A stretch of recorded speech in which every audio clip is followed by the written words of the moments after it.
Hello and welcome back to Gibu's Quickies, where the rule is I only have a single hour to get everything I need in order to write a review on this game.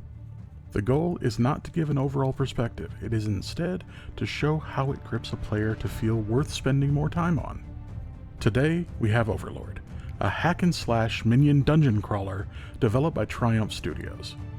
Published originally by Codemasters, who was then purchased by Electronic Arts in 2021.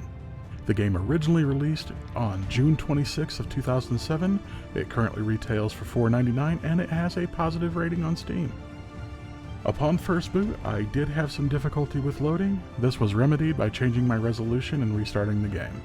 Given the game's age, it is understandable that it would have some problems with the higher resolutions. After I booted up, I was met with a well-detailed cutscene leading to the main menu. It had an impressive soundtrack and very pleasantly styled characters. The tutorial phase was easygoing and simple to understand. You are an overlord, brought to spread evil to the Empire. You do this by spending life force to summon minions and control them to do your bidding. Starting out, you will have to kill some sheep to get this life force, but eventually you're killing gnomes and halflings. The controls are tight and fluid. I don't feel any lag, but I did have some difficulty controlling my minions with the cursor travel feature, which allows your minions to follow the center of your screen when you press both mouse buttons. They would often get stuck on obstacles or just not go whatever I pointed them at.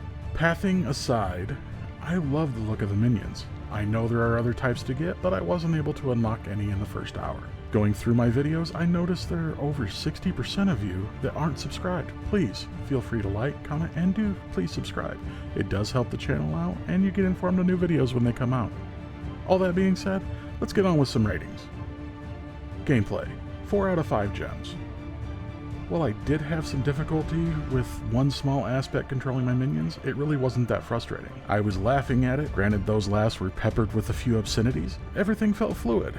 It was intuitive, challenging, yet still easy, and there were very little to complain about control-wise. The beginning minions are weak, but you slowly upgrade them by letting them destroy the environment and enemies. This vastly improved their performance. Even against trolls would die easily, but hey, they would also get killed easily. Every battle is fun and makes you want to keep playing. Even with it being nearly 20 years old, it still stands up very well in my eyes. I was actually pleasantly surprised. Soundtrack, 3.5 out of 5 gems. The soundtrack of the game fits well. It doesn't accent the gameplay much. It's more of an afterthought feeling than a forefront. It's not bad, not at all. It was actually pleasant to listen to, but it really doesn't affect the game in any positive or negative way. Difficulty, 4 out of 5 gems. The game is actually pretty challenging. This is partly because of the unorthodox nature of the title. Your character does very little, yet it's highly interactive with the world you're in. The puzzles are fun and slightly difficult. You can see some puzzles as you go through that are inaccessible until you have different minion types. It also matters how many minions you have around while you're traveling through the countryside. The game is brilliant in how it designs all the puzzles in the game. I found it quite enjoyable. Graphics, 3 out of 5 gems. The graphics for the time were stellar, but they do feel pretty dated these days. The animation is still clean and fluid. I didn't see any clipping, artifacts, or any models performing T-poses. Quality control at its finest. All the characters are designed extremely well and quirky yet have meaning. I'm really looking forward to seeing some of the other designs. Immersion, 4.5 out of 5 gems. From the moment I spawned my first minion till my timer went off and almost made me soil myself, I was hooked. This game is fun, it's humorous, it's challenging, has a lot of depth, and even has plenty of challenges to keep you entertained and engaged. I was shocked at how fast the time went by when I was doing the initial quest for the game. The immersion for this game is very high for sure. If dungeon crawlers are your cup of tea, this game is certainly for you. Overall rating, 3.8 out of 5 gems. Overlord is a treat. Every part of the game I could experience in the hour I played was awesome. I experienced only a single bug the entire game, and I really wouldn't even call that a bug considering the resolutions that we have today are much higher than they were 20 years ago.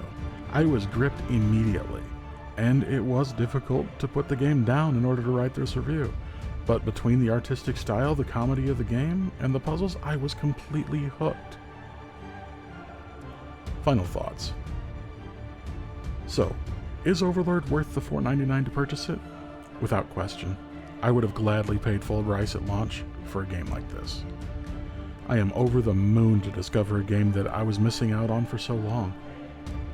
I can't wait to pick it up and start playing again. In fact, I think I'm going to do that right now. I hope that all of you would do the same. So overall, I think I had a blast playing this game. I really hope that you like it. If you do, please drop a like, leave a comment, and don't forget to subscribe. And as I always say, it is always a great day to have a great day. Bye for now.